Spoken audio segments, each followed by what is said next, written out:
Benjamin Disraeli, the only Jewish prime minister to have ever led Great Britain, he once said that he has brought himself by long meditation to this conviction that nothing in the world can resist a human will that will stake even existence on its purpose.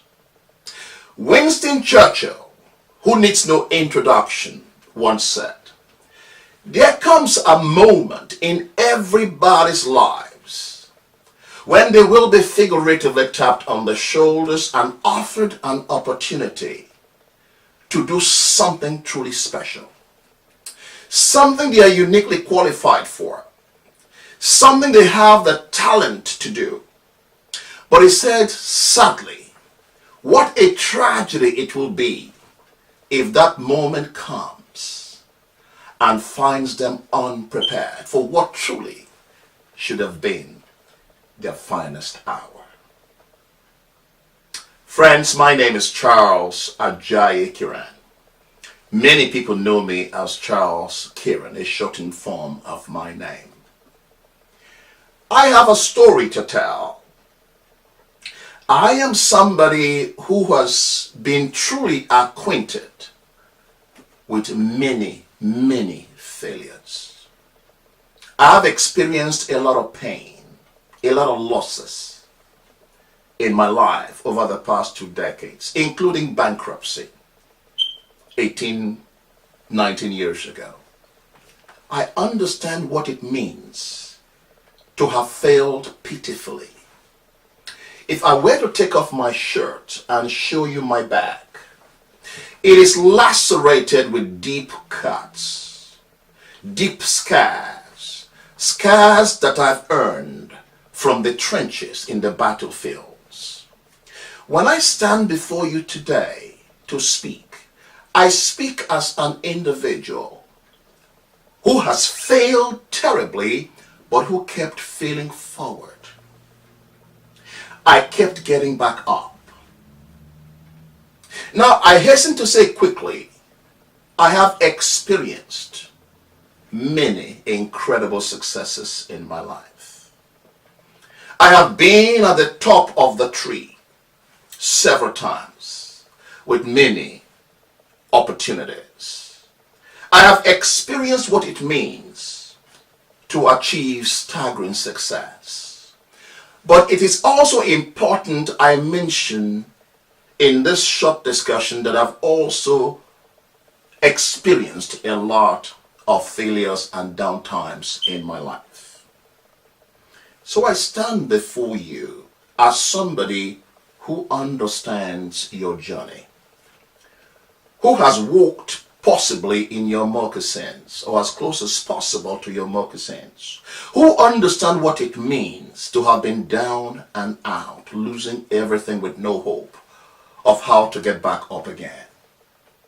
But by the grace of God, I kept getting back up and I kept fighting. You see, I have experienced, as I mentioned, a lot of successes.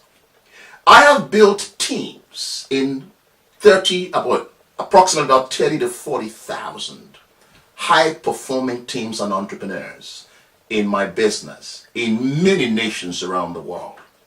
From the US, right across beautiful Europe, from Germany, Austria, Italy, Norway, Sweden, Denmark, Belgium, Holland, here in the UK, of course, Ireland, right across the border, I've built teams, Singapore, Indonesia, Pakistan, Bangladesh, Brazil, and of course, a lot of teams right across beautiful Africa.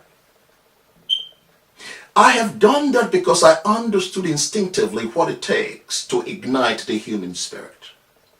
I don't know a lot about many things, but there's one thing I know unquestionably, and that is people.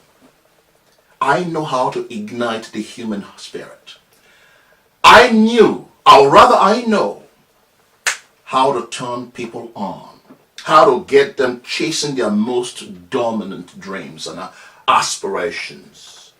For those who've also given up, I know how to bring them back on track and go after their most impossible dreams.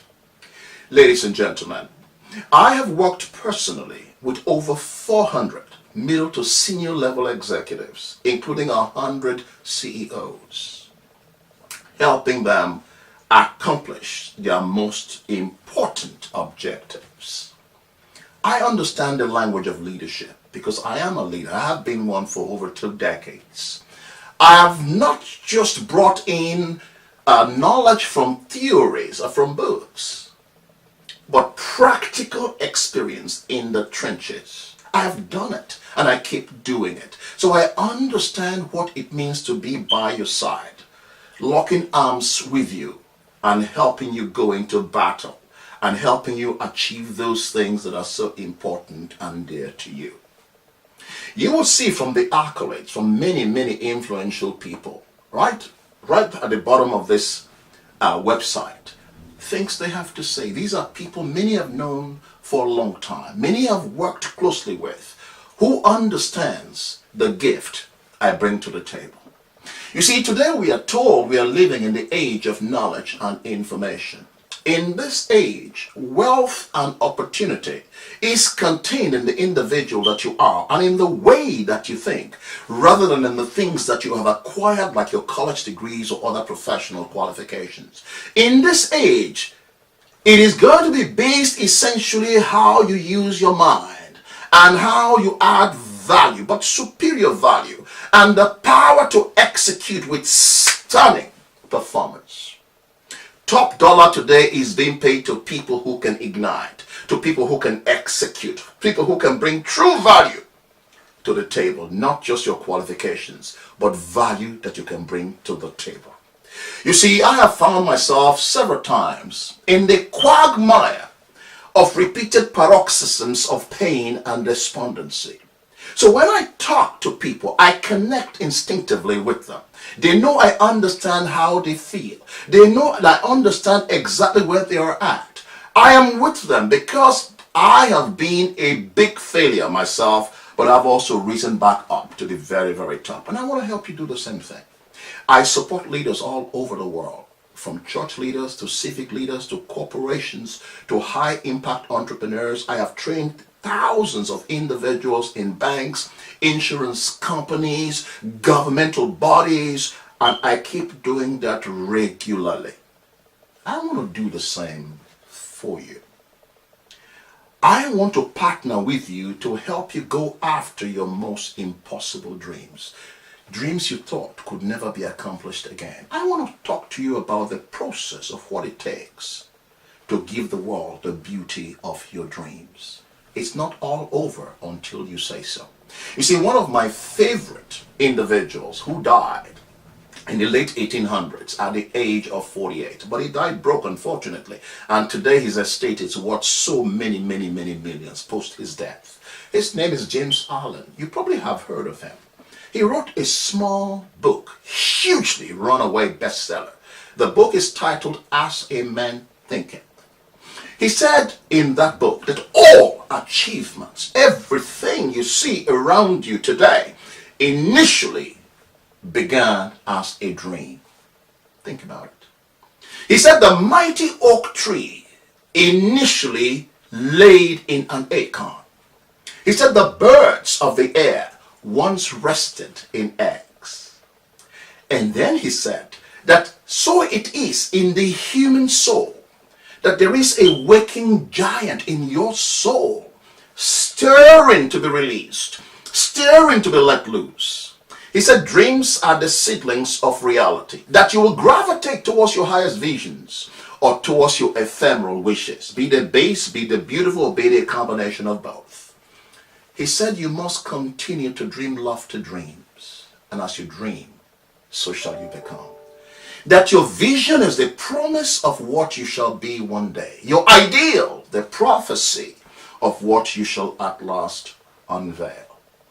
So if you dream small dreams, you get small realities. You dream big dreams, you get big realities. Ladies and gentlemen, if you're going to dream at all, dream big. If you're going to think at all, think big. If you're going to act at all, take big actions. I'm just a phone call away, and just an email away. Let me know how we can add value to your organization or to your life, how best we can serve you. We've done the same for so many people and organizations. Let us do the same for you. Thank you for listening.